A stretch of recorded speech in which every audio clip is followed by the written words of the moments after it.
বক্তৃতা দিছে, ব্যারিস্টারি করছে লন্ডন গিয়া, একদিন থেকে বক্তৃতা শুনতেছি। তোর মতো কত ব্যারিস্টার রাস্তাঘাটে মানুষের পাড়ার মধ্যে পড়ে গিয়ে দেখ।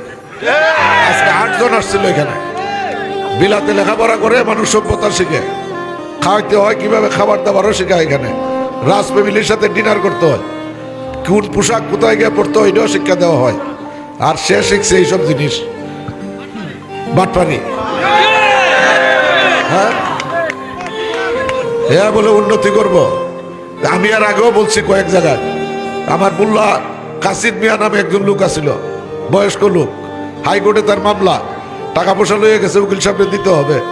আমার কাছে গিয়ে দেখা করলো, আমি চাটা খাওয়াই আদর আপ্যায়ন করলাম। পরে কইলো যে আমি নামাজ পড়ে আসি, আবার আসবে আমার কাছে। নামাজ পড়ে আসছে, দেখি কাসিদ মিয়া খালি লঙ্গিটা আছে, কাপড় চোপড় কিচ্ছু নাই। তা আমি যে গেলাম এই অবস্থা কেন, তাড়াতাড়ি আমার শার্ট কোর্টের চেম্বার একটা ছিল, এটা দিলাম, এটা পরেন, একটা কোট দিলাম, গায়ে দেন। এই অবস্থা কি জন্য? আমি গেছিলাম নামাজের এখানে, আমাকে একজন ধরছে যে নতুন কাপড় দিবে, সাথে গেছে, যাওয়ার পরে কইছে যে আগের কাপড়টা খুললা আমার হাতে দেও। আগের কাপড়, পকেটের টাকা পয়সা সব খুললা তার হাতে দিছে। দেওয়ার পরে এই লোক গেছে গে, এবার সে খালি লুঙ্গিটা পরে আইছে আর কি। মাধবপুরবাসী হেয়ার ফাঁদলে বললে, কাসিদ মিয়া তো লুঙ্গি লিয়ে আইছে, আপনাদের লুঙ্গিও থাকতো না, স্টেডিয়াম করবো, আপনাদের দিগম্বর করে আর পরে ছাড়বো। এই হলো অবস্থা তার।